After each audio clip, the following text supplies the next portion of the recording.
Welcome to my channel healthy cooking passion.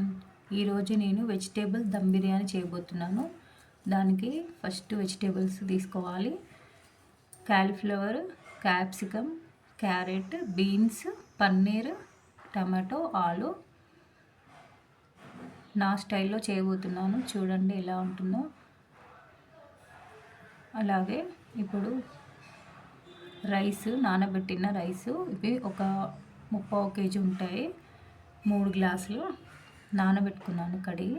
అలాగే పుదీనా, onions సన్నగా తరుక్కున్నాయి, ఒక 5 ఆనియన్స్ మీడియం సైజు, పచ్చిమిర్చి, అల్లం వెల్లుల్లి, పుదీనా, కొత్తిమీర తీసుకున్నాను.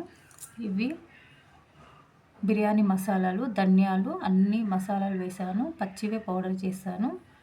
పసుపు, ధనియాలు, వేయించిన ధనియాల పొడి, ఉప్పు, కారం, ఇవి కావాల్సిన.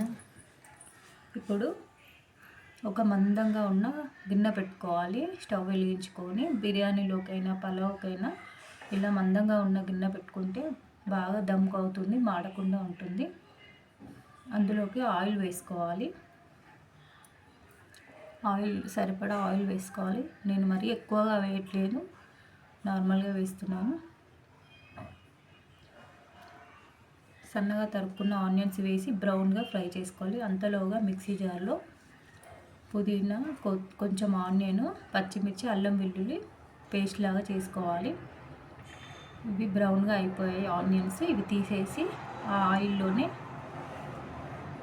మనం చేసుకున్న పచ్చిమిర్చి పేస్ట్ వేసుకోవాలి. అల్లం వెల్లుల్లి, పుదీనా, ఆనియన్ వేసేసుకొని కొంచెం పచ్చిగా పోయే వరకు వేయించుకోవాలి, పచ్చిదనం పోయే వరకు. తర్వాత అందులోనే కొంచెం పసుపు వేసుకోవాలి, సరిపడా పసుపు వేసుకొని మళ్ళీ ఒకసారి కలిపేసుకొని మనం ఇప్పుడు వెజిటేబుల్స్ వేసుకోవాలి. వెజిటేబుల్స్ అన్నీ వేసుకొని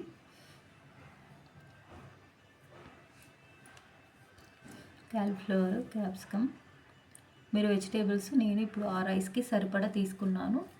మీరు ఎక్కువ వద్దనుకుంటే కొంచెం తక్కువ వేసుకోండి, కరెక్ట్గా సరిపోతాయి. ఇవి నేను వేసినవి పావు కేజీ అలా ఉంటాయి. అన్నీ కట్ చేసుకున్నాను పొడుగ్గా. మంచిగా మాడకుండా చూసుకోవాలి, పచ్చిమిర్చి పేస్ట్ ఫ్లేవర్ చేంజ్ అవుతుంది. ఇప్పుడు పొటాటో కూడా వేసిస్తున్నాను. కొంచెం పెద్ద సైజులోనే కట్ చేసుకోవాలి, స్మాష్ అవుతుంది, మొత్తం దమ్కయ్యాక స్మాష్ అయిపోతాయి. ఒకసారి అన్నీ మంచిగా కలబెట్టుకోవాలి. ఇప్పుడు మనం ధనియాలు, మొత్తం హోల్ గరం మసాలా అన్నీ పౌడర్ చేసుకుంది మొత్తం వేసి, ఇలా పౌడర్ లాగా చేసి వేయడం వల్ల ఫ్లేవర్ టేస్ట్ బాగుంటుంది. మనం డైరెక్ట్ హోల్ గరం మసాలా ఆయిల్లో వేసుకోవచ్చు పచ్చిమిర్చి పేస్ట్ వేసే ముందు.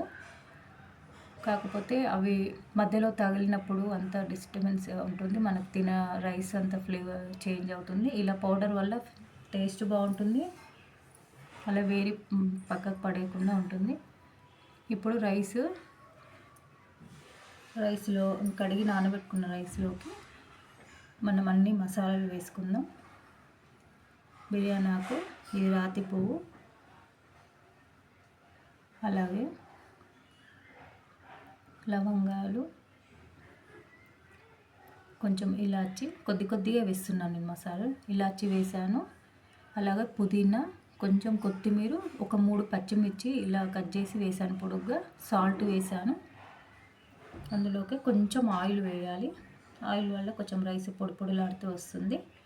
వేసుకొని అవి స్టవ్ వెలిగించుకొని ఇప్పుడు అవి 70 to 80% బాయిల్డ్ అవ్వాలి రైస్. సాల్ట్ మంచిగా వేసుకోవాలి, సాల్టీగా ఉండాలి వాటర్, అప్పుడు రైస్ చాలా టేస్టీగా ఉంటుంది. అవి మంచిగా అప్పటి వరకు ఇవి చూసుకుందాం. ఇప్పుడు ఫ్రై అయిపోయాయి, కొంచెం మగ్గాయి, ఒక 20 మినిట్స్ అలా. ఇప్పుడు టమాటో వేసిస్తున్నాను. టమాటో వేసేసుకొని ఒకసారి కలిపేసుకొని మనం ఒక గ్లాస్ అలా కర్డ్ వేసుకుందాం. ఇప్పుడు ఫ్రై చేసిన ఆనియన్స్ కొంచెం వేస్తున్నాను, లాస్ట్కి వేయడానికి కొద్దిగా ఉంచి మిగిలినవి ఇందులో వేసేస్తున్నాను. ఇంకా ఫ్రైడ్ ఆనియన్స్ ఎక్కువ కూడా వేసుకోవచ్చు, కొంచెం ఇంకా గ్రేవీ ఇంకా రావాలంటే. ఇప్పుడు సరిపడా కారం వేస్తున్నాను. నేను పచ్చిమిర్చి వేసాను 3-4 అలా. బిర్యానీ మసాలా వేసాను కదా, మనం చూసి వేసుకోవాలి. స్పైసీగా తినాలనుకుంటే కొంచెం కారం ఎక్కువ వేసుకోవచ్చు. నేను మీడియంగా వేస్తున్నాను, మరి స్పైసీ కాదు, మరి కొంచెం నార్మల్గా వేస్తున్నాను. సాల్ట్ వేసాను, అలాగే వేయించిన ధనియాల పొడి, పచ్చివి ధనియాల పౌడర్ వేసాను కదా, ఇప్పుడు వేయించిన ధనియాల పొడి 1 స్పూన్ వేసాను. అవన్నీ ఒకసారి బాగా కలుపుకొని ఇప్పుడు కర్డ్ వేస్తున్నాను. 1 టీ గ్లాస్ అంతా కర్డ్ వేసాను. వేసి అంతా ఒకసారి కలిసేలాగా కలుపుకోవాలి. మంచిగా మసాలా, కర్డ్, వెజిటేబుల్స్ అన్నీ ఒకసారి మంచిగా కలిపేసుకొని మూత పెట్టి మనం ఒక 10 మినిట్స్ అలా బాయిల్ చేయాలి. కొంచెం సిమ్లో పెట్టి, అంటే ఆల్మోస్ట్ ఒక 50% ఉడకాలి వెజిటేబుల్స్. మనం దమ్గా వేసినప్పుడు మళ్ళీ ఒక 50% ఉడికిపోతాయి.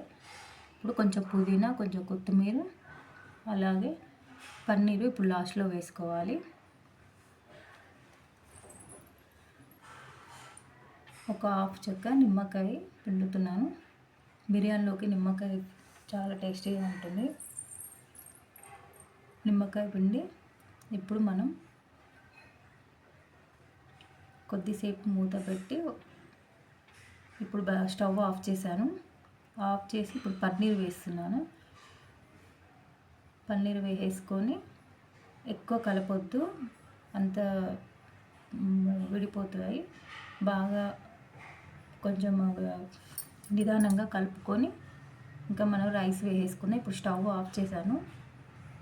50% బాయిల్డ్ అయ్యాక వెజిటేబుల్స్ స్టవ్ ఆఫ్ చేసుకొని అలా బాయిల్డ్ అవ్వాలి, కొంచెం గ్రేవీ లాగా ఉండాలి. ఇప్పుడు రైస్ బాయిల్డ్ అయిందో చూసుకొని రైస్ వేసేద్దాం అందులోకి. నేను స్టవ్ ఆన్ చేసి లేదు, ఆఫ్ చేశాక పన్నీర్ వేసాను. ఇంకా పన్నీర్ దమ్కి అవుతుంది కదా, అప్పుడే ఫ్లేవర్స్ అన్నీ పడతాయి. ఇప్పుడు బాయిల్డ్ అయింది 70 to 80% వరకు బాయిల్డ్ అయింది రైస్. వెజిటేబుల్స్ తొందరగా బాయిల్డ్ అయిపోతాయి, అందుకే మనం రైస్ ఆల్మోస్ట్ 80% వరకు ఉడికించుకోవాలి. అదే చికెన్ బిర్యానీ వాటిలోకి అయితే ఒక 60 to 70% ఉడికించుకోవాలి. ఇప్పుడు రైస్ మొత్తం వేసుకొని దానిపైన కొంచెం పుదీనా, కొత్తిమీర, అలాగే ఫ్రైడ్ ఆనియన్స్, కొంచెం వేయించిన ధనియాల పొడి ఒక హాఫ్ స్పూన్ అలా వేసేసి, అలాగే నెయ్యి వేసుకోవాలి. నేను ఆయిల్ చాలా తక్కువ వేసాను, చూసారు కదా మీరు. రైస్ అంతా ఆయిల్గా ఉండదు, బాగుంటుంది. ఇవి వాటరు, మనం రైస్ బాయిల్ చేసిన వాటర్ ఉన్నాయి కదా, అవి 1 టీ గ్లాస్ అన్నీ వేయాలి. మంచిగా రైస్ దమ్క్ అవుతుంది, మంచిగా పలుకుగా లేకుండా వేసేసి ఇప్పుడు స్టవ్ వెలిగించుకుంటున్నాను. స్టవ్ వెలిగించుకొని ఒక 10 మినిట్స్ అలా డైరెక్ట్ స్టవ్ మీద సిమ్లో పెట్టాలి. మీడియంగా పెట్టాలి, మరీ పెద్దగా పెట్టదు, చిన్నగా పెట్టదు. తర్వాత మనం ప్యాన్ పెట్టుకొని మళ్ళీ ఒక 10 మినిట్స్ ఉంచుకుంటే రెడీ అవుతుంది, 20-25 మినిట్స్లో. ఇప్పుడు అలా వెయిట్ పెట్టేసి ఇప్పుడు 10 మినిట్స్ అయింది. ఇప్పుడు తీసేసి ఇప్పుడు పెనం పెట్టుకొని మందంగా ఉన్న పెనం పెట్టుకుంటే మంచిగా దమ్కు అవుతుంది. అలాగే ఇప్పుడు పెనం పెట్టేసుకొని దానిపైన గిన్నె పెట్టేసుకొని మళ్ళీ వెయిట్ పెట్టి ఒక 10 to 15 మినిట్స్ అలా ఉంచాలి. చూడండి, చాలా మంచిగా రైస్ చాలా బాగా పొడిలాడుతూ వచ్చింది. వెజిటేబుల్స్ కూడా బాగా బాయిల్ అయ్యాయి, చాలా టేస్టీగా ఉంది. మీరు ఒకసారి ట్రై చేసి టేస్ట్ చేశాకనే నాకు కామెంట్ బాక్స్లో కామెంట్ పెట్టండి. చాలా బాగా వచ్చింది అసలు. నాకు ఇంట్లో వేసింది చాలా నచ్చుతుంది. చాలా బాగా చేస్తాను బిర్యానీ. లైక్ చేయండి, షేర్ చేయండి, సబ్స్క్రైబ్